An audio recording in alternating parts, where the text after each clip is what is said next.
Hello दोस्तों, आप लोग कैसे हैं। उम्मीद करती हूँ कि आप सब बहुत अच्छे होंगे और मेरे YouTube चैनल यानी teaching classes Savita Singh KFT में आप सभी को स्वागत है। उम्मीद करती हूँ कि आज मैं जो ये प्रोसेस बताऊँगी ये बहुत ही अच्छे से आप लोगों को समझ में आएगा। अगर आप लोगों को समझ में आ रहा है तो आप लाइक एंड सब्सक्राइब ज़रूर कीजिए और अपने दोस्तों के पास शेयर भी कीजिए। तो देखिए, आज मैं बता रही हूँ आप लोगों को कीबोर्ड को डेस्कटॉप पर दिखाना सीखें, यानी कि जो हम लोगों का कीबोर्ड होता है उसको डेस्कटॉप पे यानी यहाँ पे सेटिंग करना चाहते हैं तो कैसे करते हैं आज उसे बताऊंगी। और यहाँ पे लिखी हूँ कि कीबोर्ड को डेस्कटॉप पर कैसे लाया जाता है, यानी कि लाने के लिए जो सेटिंग होता है उसको बता रही हूँ। देखिए, उसे करने के लिए हमें क्या करना होगा। सबसे पहले यहाँ पे कंट्रोल पैनल पे जाना है। तो या तो आप लोग जैसे ही ये बॉक्स पे क्लिक कीजिएगा तो अगर यहाँ पे कंट्रोल पैनल दिखा रहा है तो आप उस पर क्लिक कर दीजिए। जैसे मेरा देखिए यहाँ पे दिखा रहा है तो मैं इसी पे क्लिक कर दूंगी। अगर नहीं दिखा रहा है यहाँ पे तो ये सर्च बॉक्स में सी टाइप कीजिए। देखिए, मैं जैसे ही सी टाइप की तो यहाँ पे कंट्रोल पैनल लिख रहा है तो मैं इसी पे क्लिक करूंगी। क्लिक करने के बाद क्या करना है, जब मैं यहाँ पे क्लिक करूंगी तो हमें कीबोर्ड को डेस्कटॉप पे यानी यहाँ पे लाना है। तो उसके लिए करना है, यहाँ पे ईज ऑफ एक्सेस लिखा है, यहाँ पे क्लिक करूंगी।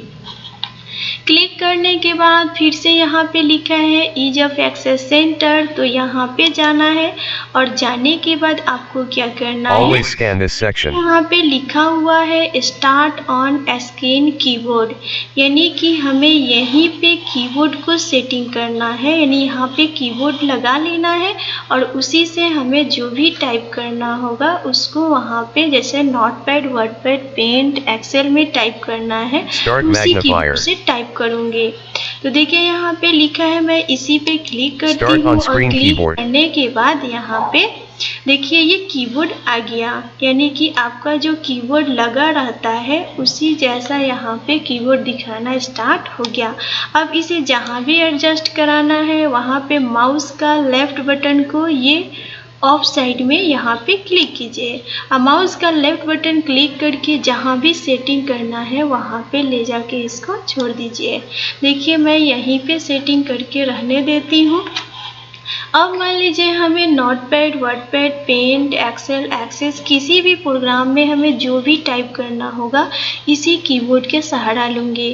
तो इसके लिए क्या करूँगी, पहले इसे हटा देती हूँ और हटाने के बाद अगर हमें मान लीजिए वर्डपैड में करना है तो मैं यहीं पे क्लिक करती हूँ और यहाँ पे वर्डपैड टाइप कर देती हूँ। वर्डपैड देखिए, जैसे ही मैं यहाँ पे वर्डपैड लिखी तो देखिए यहाँ पे शो करना स्टार्ट कर दिया। अब मैं इसी पे क्लिक करूँगी और क्लिक करने के बाद देखिए वर्डपैड ओपन हो गया। अगर मैं यहाँ पे साइज बड़ा करना चाहती हूँ तो यहाँ से साइज बड़ा कर लूँगी। अगर मान लीजिए हमें कंप्यूटर लिखना है तो मैं इस कीबोर्ड का यूज करूँगी। जैसे हमें कंप्यूटर सी लिखना है तो सी लिखूँगी OMPUTER। देखिए ये लिख दिया। अगर आप चाहते हैं कि जो ये सी लिखा गया है स्मॉल लेटर में है, अगर आप कैपिटल लेटर करना चाहते हैं तो इसे बैक कर दीजिए पहले, यानी हटा दूंगी। और हटाने के बाद अगर हमें कैपिटल लिखना है तो सबसे पहले शिफ्ट बटन का यूज करते हैं और उसके बाद सी का, या आप लोग ये कैप्स लॉक का यूज कीजिएगा। देखिए मैं दोनों तरीका से बता देती हूँ। सबसे पहले कैप्स लॉक करूँगी तो ये देखिए सब कैपिटल लेटर हो गया, यानी बड़ा लेटर में हो गया। हमें सी लिखना है, मैं सी लिख दूँगी। देखिए ये कैपिटल लिख दिया। अगर मैं चाहती हूँ कि इसको हटा करके शिफ्ट बटन का यूज करूँ तो ये हटाने के बाद क्या होगा, ये दोनों साथ में क्लिक करना पड़ता है, यानी कि शिफ्ट बटन पे क्लिक करूँगी उसके बाद सी पे क्लिक करूँगी तो ये एक बार क्लिक करने के बाद कैपिटल हो जाएगा और एक बार में स्मॉल हो जाएगा। तो देखिए अगर मान लीजिए यहाँ पे नीचे में आती हूँ, अगर हमें माउस लिखना है तो मैं यहाँ पे क्या करूँगी, माउस के लिए एम पहले कैपिटल लेटर में लिखना है तो पहले शिफ्ट बटन दबाऊँगी। देखिए ये कैपिटल हो गया। अब मैं एम लिख दूँगी और लिखने के बाद देखिए ये फिर जैसे ही एक बार क्लिक कर दी तो फिर ये स्मॉल साइज में हो गया। MOUSE यहाँ पे डाल दी मैं। अगर इसी प्रकार से और भी लिखना है, अगर चाहते हैं कि माउस पूरे कैपिटल लेटर में लिखे तो ये क्या कीजिए, अगर नीचे लेके कर्सर को आना है, यानी ये जो कर्सर दिखाई दे रहा है तो इस इंटर बटन का पुश कीजिए। अब यहाँ पे पूरा कैपिटल लिखना है तो आप कैप्स लॉक का यूज कीजिएगा। जैसे कैप्स लॉक किए, देखिए ये पूरा लेटर क्या हुआ, कैपिटल हो गया। अब माउस से ही लिखना है तो MOUSE। देखिए एक बार भी आपके पास यहाँ पे स्मॉल लेटर नहीं बना रहा है, क्योंकि कैप्स लॉक का, कैप्स लॉक और शिफ्ट में यही अंतर है। कैप्स लॉक में पूरा कैपिटल ही रहेगा और शिफ्ट का मतलब है कि एक बटन को मैं जैसे ही पुश कर दूंगी तो ये फिर जैसा रूप था, यानी कि स्मॉल लेटर में था तो स्मॉल लेटर में बन जाएगा। तो उम्मीद करती हूँ कि ये बहुत ही अच्छे से आपको इसमें काम करने आ जाएगा। यानी जो भी चीज़ का आप लोग यूज करते हैं आप उसको यूज कर लीजिएगा। यानी कि जो मेरा कीबोर्ड लगा रहता है उसी प्रकार से यहाँ भी दिखाता है। अब देखिए ये जो मैं लगाई हूँ कीबोर्ड को, अब इसे कीबोर्ड को चाहते हैं कि हटा दें।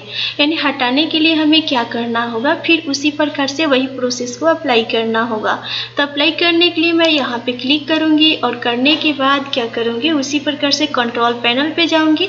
तो जैसे बताई हूँ कि अगर कंट्रोल पैनल शो कर रहा है तो आप उस पर क्लिक कर लीजिए। अगर नहीं शो कर रहा है तो आप ये सर्च बॉक्स में C टाइप कीजिए।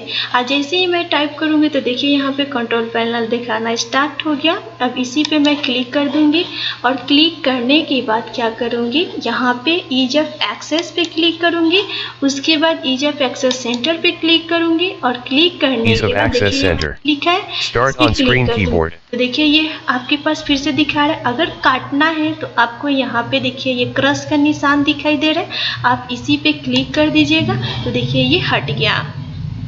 अगर आप लगाना चाहते हैं तो इसी प्रकार से लगा लीजिए। अगर मान लीजिए फिर से हमें ओपन करना है, उसी प्रकार से यहाँ पे क्लिक करूँगी और करने के बाद देखिए ये दिखा रहा है। अगर हटाना है फिर से ये क्रॉस पे क्लिक करूँगी, ये हट जाएगा। तो उम्मीद करती हूँ कि जो ये प्रोसेस मैं बताई हूँ आज, ये बहुत ही अच्छे से आप लोगों को समझ में आया होगा। अगर आप लोगों को समझ में आया तो आप लाइक एंड सब्सक्राइब जरूर कीजिए और अपने दोस्तों के पास शेयर भी कीजिए। Thank you.